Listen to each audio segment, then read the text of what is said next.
Jadi kalian paham di sini, perceive value lu di masyarakat itu sebesar apa.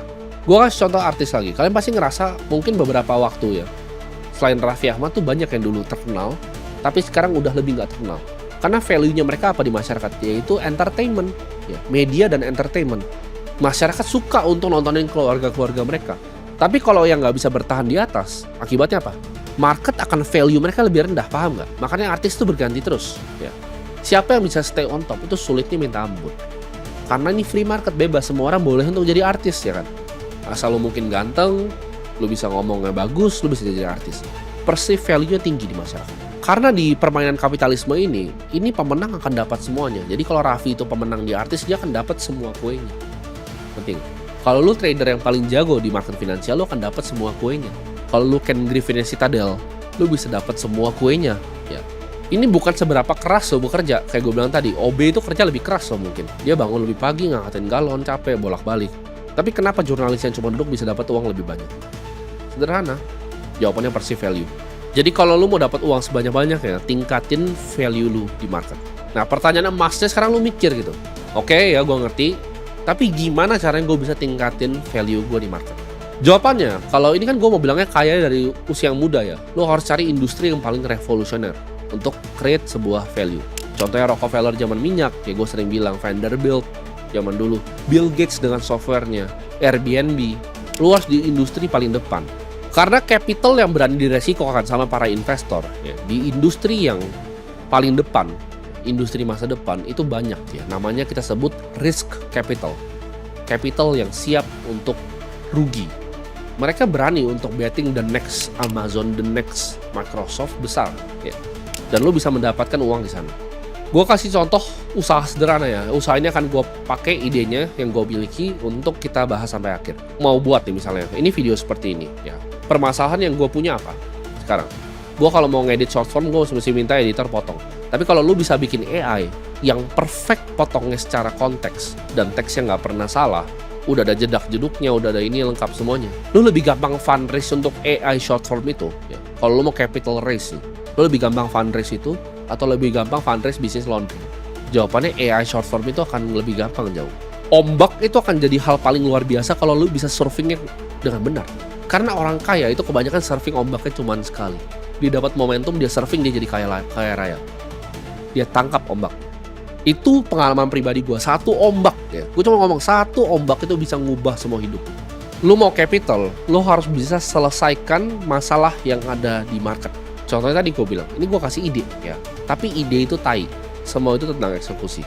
Problemnya apa? Oh, gimana caranya AI yang bisa motongin video panjang jadi video pendek yang bagus. Kalian dalam buat bisnis itu jangan terlalu kepusingan. Dalam lu mencari masalah di market, jangan terlalu kepusingan untuk mencari ide. Ya. Fokus eksekusi. Ide yang bagus itu persis gue sebutnya kayak sepatu basket yang bagus. Lu main basket, ide lu bagus tuh kayak sepatu basket yang bagus. Cuman kalau lu nggak bisa main basket, lu tetap cupu. Sepatu lu semahal apapun, lu nggak bisa main basket, lu cupu-cupu aja. Sama kayak bola. Sepatu bola lu sebagus apapun, kalau lu nggak bisa main bola, lu cupu aja. Kayak ide. Ada yang orang tuh gue bingung gitu. Kalian kayak, oh ini ide gue, teman-teman gue nggak boleh tahu. Ide means nothing, means jack shit. Ini ide gue kasih kalian, ini ide bagus. Makin besar masalah yang selesai di market, makin besar uang yang lu dapat. Coba lu pikir problem yang diselesaikan sama BCA, nampungin uang lu semua, bikin perusahaan bisa transfer gampang ke karyawan, bikin bisa escrow gampang ke Singapura. Itu problem yang besar sekali yang diselesaikan. Makanya keluarga Hartono jadi keluarga salah satu yang paling kaya di Indonesia. Kenapa? Karena perceive value masyarakat terhadap mereka atau market besar sekali. Kalau lu mau jadi kaya, ya lu jangan kejar uangnya, karena uangnya itu nggak bakal datang. Lu harus bisa kejar masalah di industri yang paling depan. Dan ketika lu punya solusinya, ya lu bikin bisnis seputar solusinya. Ini step yang pertama untuk jadi kaya. Mungkin lu pikir sekarang anjir, cuman begitu. Cari masalah dan jual solusinya. Gue juga tahu kali, tapi itu kan butuh modal. Kan itu perlu pakai coding gitu. Gue nggak bisa coding, gimana cara gue bikin short form untuk AI? Gue nggak ngerti. Gue ngedit aja nggak bisa, itu butuh modal. Bukan gue nggak punya skillnya. Nah tunggu dulu ya. Itu lu barusan tadi balik ke pikiran primitif lu di awal video ini yang gue bilang tadi tentang uang. Makanya kalau lu mau nonton video ini, kosongin gelas lu. Ya. Kalau lu udah mikir, oh cuman begitu, gak ada modal nih, gue gak ngerti coding, gak bisa buat AI, lu gak akan bisa ikutin jalan yang gue mau kasih ini. Coba lu diam sejenak, lu pejamkan mungkin mata lu pikir. Mulai dari sini. Problem, masalah. Masalah apa yang sekarang dialami sama lu sendiri? Masalah apa yang dialami sama keluarga lu? Masalah apa yang lu dengar di masyarakat? Yang orang berharap, please coba ada solusinya ini. Yang orang ngerasa ini masalah ini nggak pernah ada solusinya. Apa yang market bilang, mereka pengen banget ada, tapi belum ada.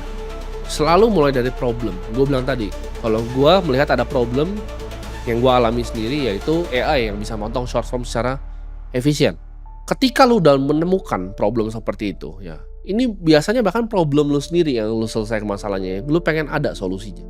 Nah, ketika lu udah ketemu masalahnya, kita lanjut ke step selanjutnya. Step kedua, yaitu menggunakan yang namanya leverage untuk solusinya.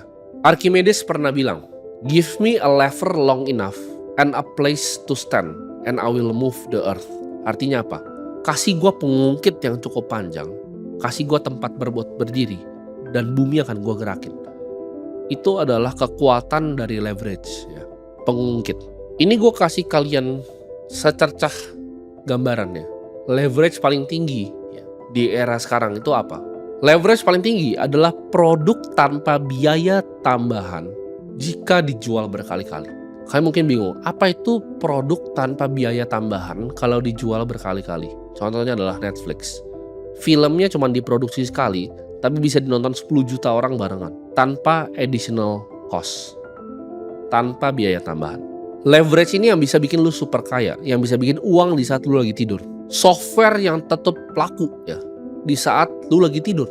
Pekerjaan di mana lu tuker, lu punya waktu untuk uang, itu tidak ada leverage-nya sama sekali. Leverage itu bikin orang tuh justru kerja sama lu ya. Leverage itu bikin lu punya karyawan ya. Dari hasil produk ya, solusi yang lu jual tanpa ada biaya tambahan per marginal cost of produknya. Keuntungan dari situ lu pakai untuk bayar waktunya orang. Itu adalah leverage. Orang kerja untuk lu. Itu leverage. Ini gue kasih gambaran ya, bisnis yang punya leverage, solusi yang punya leverage. Oke, masalah orang apa? Masalah orang adalah misalnya contohnya dia nggak bisa ngiklan. Lu bikin advertising agency. Ya, itu menyelesaikan masalah. Solusi kan yang lu jual. Ke 10 klien gitu. Satu klien 10 juta selama 100 juta. Congrats ke diri lu sendiri. Lu baru dapat pekerjaan yang sangat mahal aja. Itu bukan leverage. Tidak ada leverage di sana karena lu mesti bekerja. 10 klien kerjanya makin banyak, waktunya mungkin lu udah gak bisa tidur lagi by the time lu punya 10 klien ya. Lu baru kehilangan leverage di hidup lu.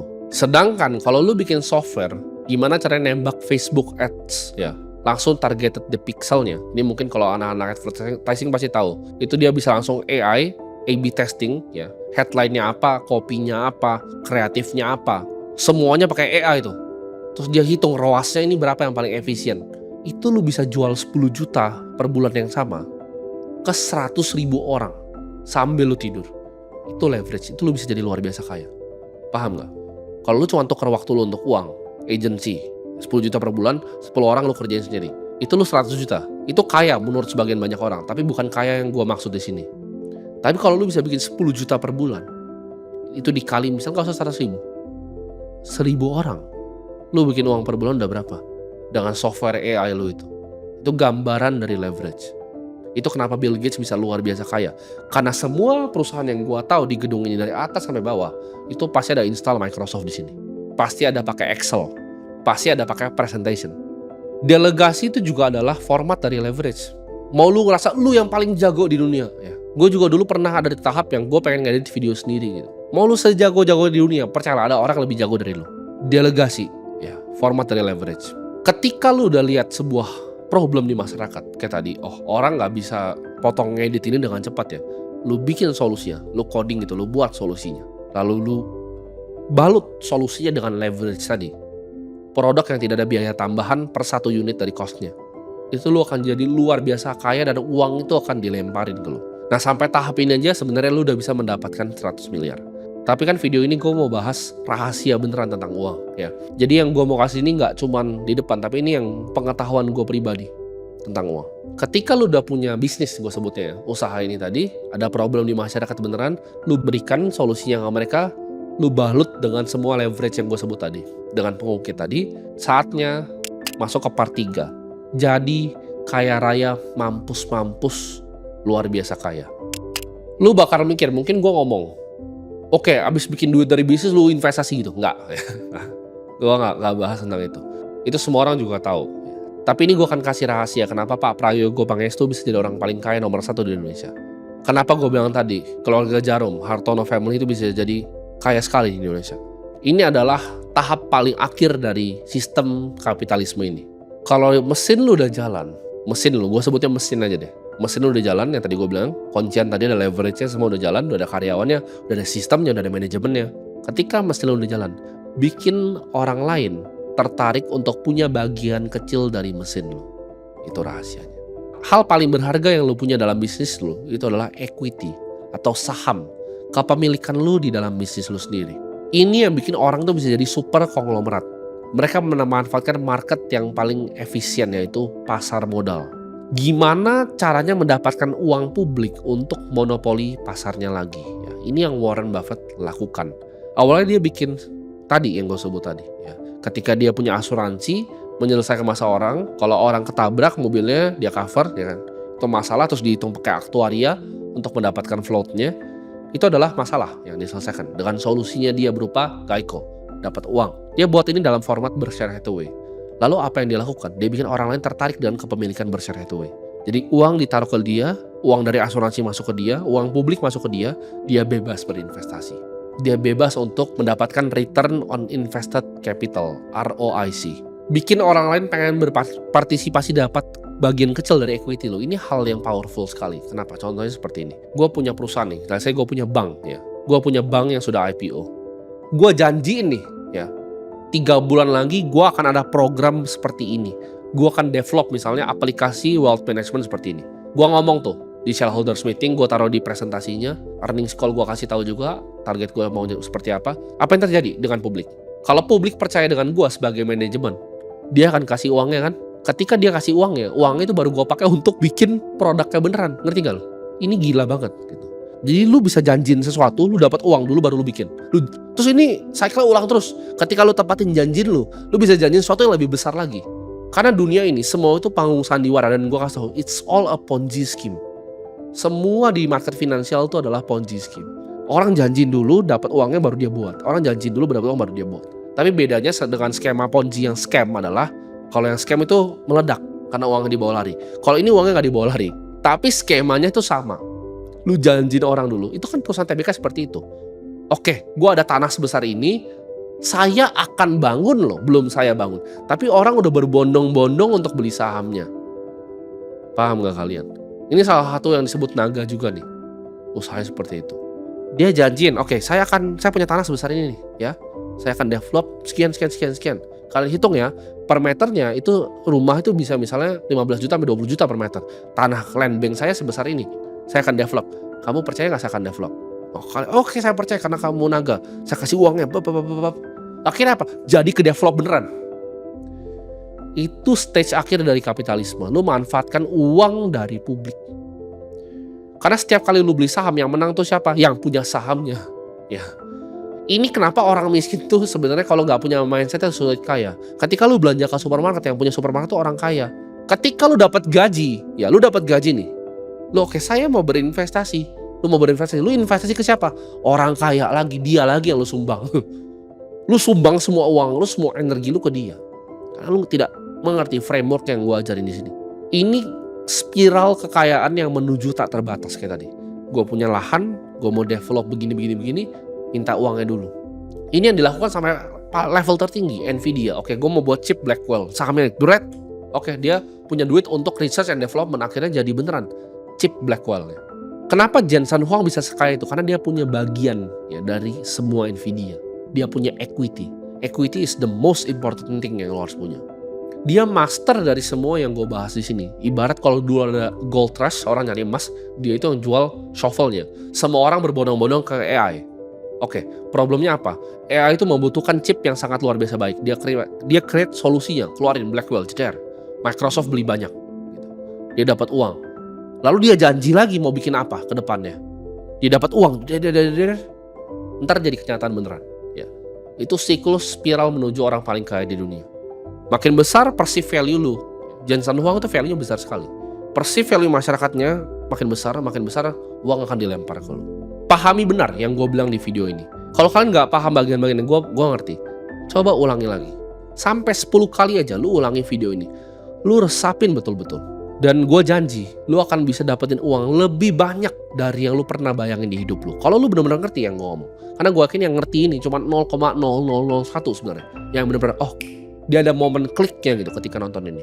Lu bisa capai semua mimpi lu untuk lunasin KPR orang tua lu. Bahkan beliin mereka penthouse, beli supercar. Beli 10 supercar.